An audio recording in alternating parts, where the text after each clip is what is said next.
Professor Yashwant Rao Kelkar जी के बारे में यहां पर हमारे क्षेत्रीय संगठन मंत्री जी ने आपके सामने विस्तार से रखा। अखिल भारतीय स्वरूप देने के साथ ही एक बड़े दुनिया के सबसे बड़े छात्र संगठन के रूप में विद्यार्थी परिषद तैयार हो,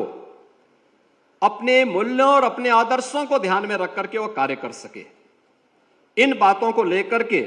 जब विद्यार्थी परिषद कार्य करता है तो वह सचमुच आज की एक आवश्यकता बन जाती है और उन्हीं आवश्यकताओं को लेकर के यह युवाओं का एक संगठन युवाओं को प्रोत्साहित करने के लिए निरंतर कार्य कर रहा है। यह हमारा सौभाग्य है कि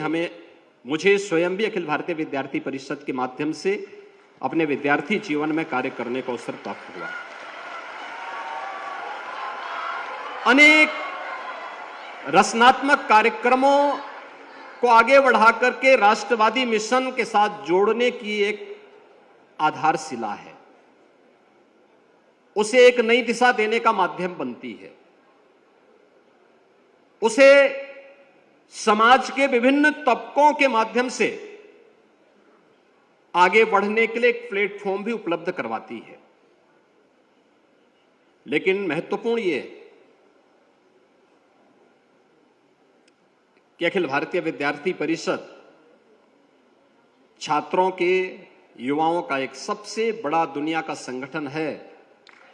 तो हमारे सामने सबसे बड़ा प्रश्न ये उठता है कि वास्तव में युवा कौन है। जब युवा की हम चर्चा करते हैं, बहुत सारे मुद्दे हमारे बीच आते हैं, बहुत सारे बातें हमारे सामने आती हैं और मैं इस पे अक्सर चर्चा करता हूं।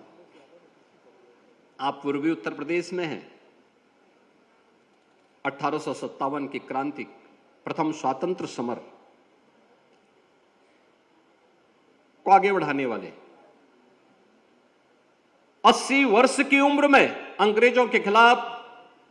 उस युद्ध को प्रखरता के साथ लड़ने वाले, उस समय के जो अमर सेनानी थे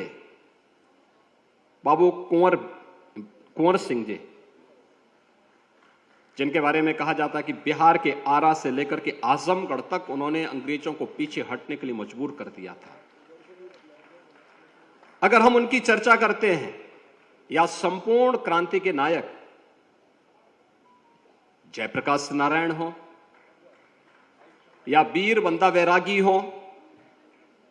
या फिर एक ही जन्म में दो आजन्म कारावास की सजा प्राप्त करने वाले वीर सावरकर,